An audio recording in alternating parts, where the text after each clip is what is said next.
इसको भाग देना है। भाग देने के बाद यह देखेंगे कि यह कटता है कि नहीं। अगर कट गया तो यह गुणनखंड है, नहीं कटा तो गुणनखंड नहीं है। इससे भाग देंगे तो टी स्क्वायर माइनस 3 इसको भाजक रूप में लिखे और इसमें भाग देना है 2t पर पावर 4 और प्लस 3t पर cube minus 2t square minus 9t minus 12। चलिए अब इसमें करेंगे क्या, यहाँ पर पावर t में कितना है 2 है और इस पर 2t पर पावर 4। इसके पास क्या कमी है, सबसे पहला कमी 2 का है ना, और t पर पावर 4 है, यहाँ t पर पावर 2 है। तो अगर 4 पुरानी है तो t पर पावर यहाँ कितनी देनी होगी, 2 देनी होगी ना। अब देखो यहाँ पर हो गया, इससे अब गुना कीजिए उधर 2 गुना टी। जैसे हमको यहाँ इसको पुराने के लिए जो यहाँ संख्या चाहिए हम अगर यहाँ डाल दिए तो अगर इसमें 2 पद रहे 3 पद रहे जितना भी पद रहे उनसे इधर से फिर गुना करेंगे, यहाँ का आ जाएगा।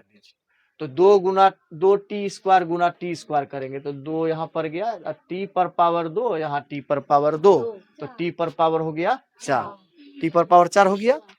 अब आ जाइए 2 इसका दूसरा पद से भी गुना करेंगे 2t स्क्वायर गुना क्या है माइनस 3 तो माइनस दीजिए 2 गुना 3 हो गया आपका 6 और टी स्क्वायर है तो यहाँ देंगे टी स्क्वायर।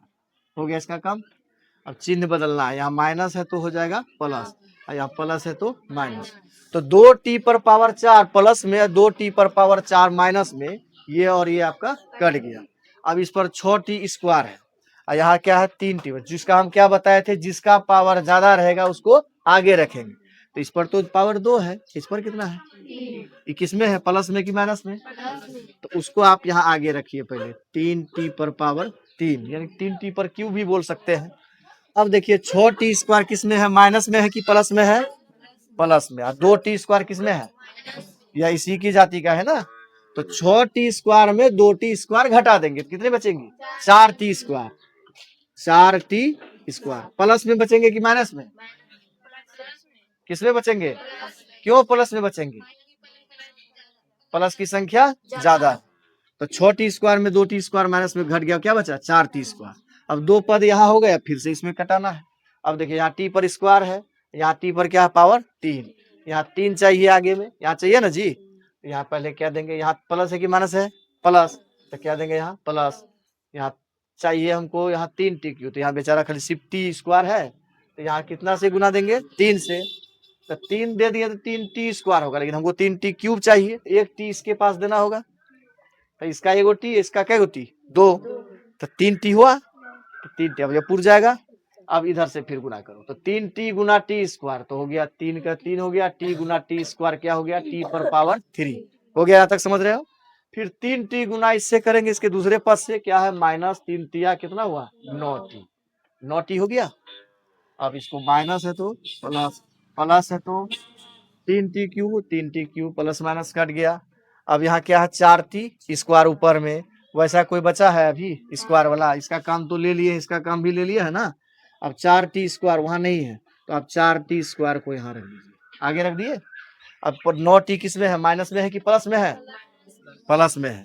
तो 9t प्लस में, इसका जात और है ऊपर में क्या, हाँ तो माइनस में। ये वाला यहाँ भी काट सकते हैं और यहाँ भी काट सकते हैं, चूंकि ये प्लस में है ये किस में है, तो 9t में 9t घट गया तो कट गया ना दोनों। अब उसके बाद क्या बचा उधर, -12 दीजिए, दे दिए -12। यहाँ तक समझ रहे हो।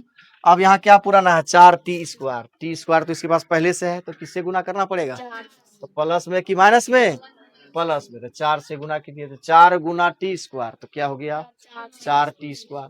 4 गुना -3, 4 तिया कितना हुआ, उड़ गया। देखिए ऊपर नीचे सेम मिल गया, यहाँ माइनस है तो क्या हो गया प्लस, प्लस है तो ये भी कट गया और ये भी कट गया। क्या बचा शेषफल। जब शेषफल 0 हुआ तो आपको सवाल में पूछा गया था कि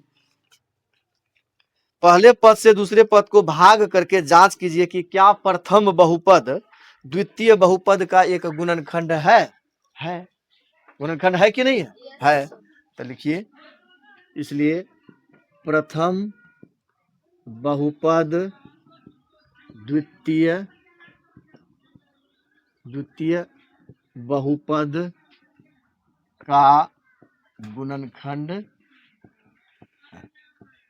ये 2 नंबर हम बनाते हैं। 2 नंबर में क्या लिखा हुआ था ऊपर से लिखेंगे तो हो जाएगा। Number 2 x square plus 3x plus 1 बराबर 3x पर power 4 plus 5x cube minus 7x square plus 2x plus 2। सही उतारे हैं ना? चलो हम इसको उतारते हैं। अब देखो x square plus 3x plus 1 इसको घेर दिए, भाजक के रूप में ले लिए, इसको उतारना है। यहाँ क्या इधर 3x पर power 4 5x cube minus 7x square plus 2x plus 2 घेर दिए। भाग देना है इसमें, तो भाग देना है तो यहाँ x पर पावर कितने चाहिए 4, इसके पास कितने हैं, आगे में क्या चाहिए 3, तो यहाँ देना होगा। पावर 4 चाहिए तो इसके पास पावर कितना है 2, तो यहाँ लगा दीजिए x पर पावर 2। अब इसको पता चल गया कि x पर 3x पर पावर 4 कैसे पूरेगा, पता चल गया ना। अब इधर से फिर गुना कीजिए सब पद में, तो बोलिए 3x स्क्वायर गुना x स्क्वायर, तो हो गया यहाँ 3x पर पावर 4, फिर 3x स्क्वायर गुना 3x, तो 3 तिया हो गया 9, x पर पावर 2 x पर पावर 1, तो x पर पावर हो गया 3, 3x स्क्वायर गुना 1 तो प्लस 3x स्क्वायर हो गया, तीनों पद से गुना हो गया। अब यहाँ से लिखिए प्लस है तो माइनस, प्लस है तो माइनस, प्लस है तो माइनस, 3x पर पावर 4 3x पर पावर 4 माइनस प्लस दोनों कट गया। अब ये 5x क्यूब प्लस में है, 9x क्यूब किस में है माइनस, तो 5 में 9 घटाएंगे तो प्लस में आएगा कि माइनस में आएगा, तो माइनस में 4x क्यूब आ गया। ओके, अब यहाँ क्या है minus 7x square minus 3x square, क्या होगा ये दोनों माइनस 10x स्क्वायर, दोनों माइनस में है ना, तो हो जाएगा माइनस 10x, जुट गया दोनों। फिर से देख लो माइनस 4x गुना x square minus 4x cube minus 4x गुना 3 4 तिया 12x स्क्वायर माइनस 4x गुना 1 4x, माइनस में यहाँ माइनस है, इसके पास प्लस है, तो क्या हो जाएगा यहाँ माइनस, क्या होगा माइनस। अब थोड़ा ध्यान, 12x स्क्वायर में 10 स्क्वायर घटा कितना बचा 2x स्क्वायर, 2x में 4x घटेगा माइनस में आएगा कि प्लस में आएगा, माइनस क्या हो गया 2x। यहाँ तक क्लियर हो गया। अब उसको अच्छा इसका भी चिन्ह बदलेगा ना, यहाँ माइनस है तो क्या हो जाएगा प्लस, तो 12x स्क्वायर में 10 स्क्वायर गया तो कितना बचा 2x स्क्वायर, 4x और 2x कितना हो गया 6x। अब वहां से 2 उतारिए ऊपर से, अब इसके पास क्या पुराना है 2x स्क्वायर, कितना से करना होगा 2 से, 2 गुना x स्क्वायर 2x स्क्वायर, 2 गुना 3x 6x, 2 गुना 1 2, प्लस है तो माइनस, प्लस है तो माइनस, प्लस है तो माइनस, ये भी कट गया, ये भी कट गया, ये भी कट गया, क्या बचा, तो बोलिए यह है कि नहीं। इसलिए क्या लिखेंगे प्रथम बहुपद द्वितीय, तो प्रथम बहुपद द्वितीय बहुपद का गुणनखंड है।